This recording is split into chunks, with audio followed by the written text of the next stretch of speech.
Anganwadi worker and helper union की हड़ताल के आज 95वें दिन आंगनवाड़ी वर्करों ने प्रदर्शन करते हुए होडल के भाजपा विधायक जगदीश नारायण के निवास पर जाकर घेराव करते हुए नारेबाजी की। आंगनवाड़ी वर्कर हेल्पर यूनियन नेताओं ने आज होडल रेस्ट हाउस पर इकट्ठे होकर के वहीं से एक जुलूस निकाला। यह जुलूस सत्ती सरोवर होडल से होकर के गौशाला मार्केट, हसनपुर चौक, बड़ौदा चौक होते हुए विधायक जगदीश नारायण के निवास पर पहुंचा। इस अवसर पर आंगनवाड़ी वर्करों ने प्रदर्शन करते हुए सरकार व विधायक के खिलाफ जम करके नारेबाजी की। इस अवसर पर आंगनवाड़ी वर्करों को संबोधित करते हुए कर्मचारी नेताओं ने कहा कि आंगनवाड़ी वर्कर को कुशल और हेल्पर को अर्धकुशल का दर्जा देने की सरकार ने घोषणा की थी। यह मांग लिखित रूप में केंद्र सरकार द्वारा लागू की गई थी। इसके अलावा आंगनवाड़ी वर्कर के लिए 1500 तथा हेल्पर के लिए 750 रुपये की पूरे देश के आंगनवाड़ी वर्करों के लिए घोषणा 2018 में प्रधानमंत्री द्वारा की गई थी। लेकिन इस घोषणा के 3 साल गुजर जाने के बाद भी अभी तक आंगनवाड़ी वर्करों के लिए यह लाभ नहीं मिल पाया है। इस अवसर पर कर्मचारी नेताओं ने कहा कि यह मांग लिखित में लागू हुई थी तथा न्यूनतम वेतन लागू करेंगे, परंतु हरियाणा सरकार ने अपने ही समझौते को 3 साल बाद में मुख्यमंत्री द्वारा मना कर दिया गया। इस अवसर पर कर्मचारी नेताओं का कहना था कि सरकार के द्वारा घोषित 1500 रुपये व 750 रुपये भी तुरंत दिए जाएं। कर्मचारी नेताओं का कहना था कि यह आंदोलन तभी समाप्त होगा जब हमारी सभी मांगों का निपटारा हो जाएगा। इस अवसर पर सर्व कर्मचारी संघ के नेता व सीटीयू के नेता भी मौजूद थे। कर्मचारी नेताओं ने इस अवसर पर विधायक के निवास पर जमकर सरकार के खिलाफ नारेबाजी की और प्रदर्शन किया। आंगनवाड़ी वर्करों के द्वारा विधायक की अनुपस्थिति में उनके पुत्र को एक ज्ञापन सौंपा। होडल से हुकम गोला की रिपोर्ट। मेरा बिमलेश फौजदार हसनपुर से ब्लॉक प्रधान। बिमलेश जी, जो आपकी मांग है, क्या क्या मांगे हैं जो आज जगदीश नारायण को ज्ञापन देने पहुंचे हो? क्या ज्ञापन? हमारी मांगें यही हैं जो सरकार ने 2018 में पीएम मोदी ने हमारी घोषणा की थी 750 हेल्पर और 1500 वर्कर के लिए, वो अब कह के नाट रहे हैं। हम सरकार से और कुछ नहीं मांगे कर रहे हैं। हम यही कह रहे हैं जो हमारे पीएम ने घोषणा की वही मंजूर कर दें हमारी, और ज़्यादा वो नहीं है हमारी मांगें। और मैं कुशल और अर्धकुशल के बारे में बोला था, ना वो लागू किया है, ना बीमा योजना भी लागू की है, तो वो ऐसे कर दिया है जैसे कोई टूक गेट देते हैं वर्करों के आगे। ऐसा सीएम हमारे सीएम अगर आपकी मांगें पूरी नहीं हो तो क्या आपका? जो हमारी मांगें पूरी नहीं होती हैं, चाहे हमें 1 साल लग जाए, हम ऐसे आंदोलन को डटे रहेंगे। आर पार की लड़ाई होगी, हम पीछे हटेंगे नहीं।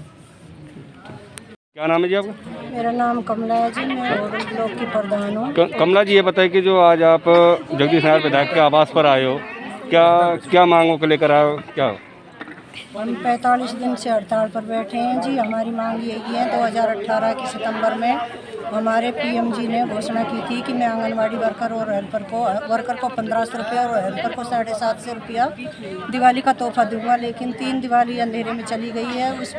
हमारे पीएम जी ने अब तक भी हमारा वो तोहफा नहीं दिया है। दूसरी मांग हमें अर्ध और वो कुशल और अर्धकुशल माना था, वो भी हमें अब तक नहीं किया है। हम 45 दिन से इस धरने पर बैठे हैं। हमारी इन पिछली मांगों को ही लागू कर दे कम से कम, हम और कुछ नहीं मांग रहे जी। तो जो अभी जो सरकार ने घोषणा की थी आपके, मतलब जब रिटायरमेंट के बाद आपको पैसे दिए जाएंगे और जो क्या नाम है उसमें प्रमोशन भी दी जाएगी? हाँ जी, पहले 2018 में हमने हड़ताल करी थी। उस हड़ताल के दौरान पीएम जी ने हमारी घोषणा, खट्टर जी सीएम जी ने भी हमारी घोषणा मंजूर की थी, और उसमें आंगनवाड़ी हेल्पर को तो वर्कर और वर्कर को सुपरवाइज़र प्रमोट करने की कही थी, जिसमें 50% का कोटा लागू करने की घोषणा की थी। लेकिन आज तक वो घोषणा लागू नहीं हुई है, और अब हमने फिर दोबारा हड़ताल की है, तो इसमें 25% कर दी है और इसमें टेस्ट क्लियर करने की कह दी है। ये बात हमें मंजूर नहीं है, और हमें रिटायरमेंट पे 5 लाख रुपए तो वर्कर को और 2 लाख रुपए हेल्पर को चाहिए जी। ये भाटी जी, मैं श्रीपाल सिंह भाटी हूँ, CITU का जिला प्रधान। तो ये बताइए जो आज जो आंगनबाड़ी वर्करों की जो मांगों को लेकर ज्ञापन देने के लिए जगदीश नाथ विधायक के आवास तक पहुँचे हैं, क्या क्या मांगे हैं और क्या अगर ना मानी जाएं तो आपका ये हड़ताल जो धरना लगातार जारी है, क्या आगे भी लगातार जारी रहेगा? देखो, ये 1.5 महीना हो गया आज इस आंदोलन को, और करनाल में लगभग 40,000 से ऊपर की हमारी संख्या रही है, रैली की है। उसके बाद 12 तारीख को जेल भरो आंदोलन किया है, और अब भी सभी विधायकों को, मंत्रियों को, केंद्र के मंत्रियों को, सांसदों को, सभी को ज्ञापन दे रहे हैं। उनके आवास का घेराव कर रहे हैं बजाय ज्ञापन के भी, अगर आप मानोगे।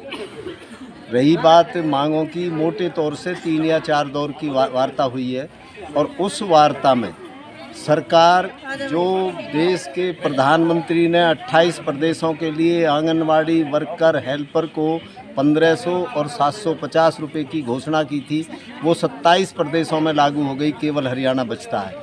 हम मांग करते हैं कि जब तक वर्कर के 1500 रुपये, हेल्पर के 750 रुपये लागू नहीं होंगे, कुशल अर्धकुशल का दर्जा जो मुख्यमंत्री महोदय ने विधानसभा में किया था उसको लागू नहीं करेंगे, और न्यूनतम वेतन की सरकार ने बात मानी थी उसको लागू नहीं करेंगे। यह आंदोलन जारी रहेगा, और इसमें यदि ये नोटिस देंगे, नौकरियां टर्मिनेट करेंगे, खिलाफ मुकदमे बनाएंगे आंगनवाड़ियों के, तो इसमें केवल और केवल आंगनवाड़ी नहीं रहेंगी, CITU की सारी यूनियन है, सर्व कर्मचारी संघ, किसानों के संगठन और रिटायर कर्मचारी संघ मिलकर बड़ा आंदोलन करेंगे। जब तक ये मांगे नहीं मानी जाती, बहुत बड़ा आंदोलन होगा। भाटी जी, एक मामला आया है सामने कि मतलब जो ये आप जो भाषण देते हो, इसमें कुछ मानदेय भी लिया जाता है? दोबारा से मानदेय कैसे? हाँ, कोई भाषण देने का पैसा भी लिया जाता है आंगनबाड़ी आशा वर्करों? जो भी एक सिस्टम है संगठनों का, यदि सर्व कर्मचारी संघ है तो वो कोई रैली करता है, कोई धरने देता है, तो उस टाइम कर्मचारी अपने ही खर्चे से रैली के इंतज़ाम का, चाहे बसों में जाना हो, चाहे कुछ कर लो, उन सारे इंतज़ाम वो CITU को भी करने पड़ते हैं, रैली धरने प्रदर्शन के लिए सर्व कर्मचारी संघ को भी करने पड़ते हैं, और किसानों को और मजदूरों को भी करने पड़ते हैं। तो ऐसा कहीं कोई पैसा नहीं होता कि आंगनवाड़ी पैसा देंगी और तब ये CITU आंदोलन करेगा। आंगनवाड़ी आंदोलन कर रही है, और बाकी संगठन उनके सपोर्ट के लिए आते हैं, न कि कोई पैसे लेने के लिए और उसके लिए आते हैं। भाटी जी बताएंगे, जो आज यहाँ विधायक जी नहीं है, जगदीश नाथ जी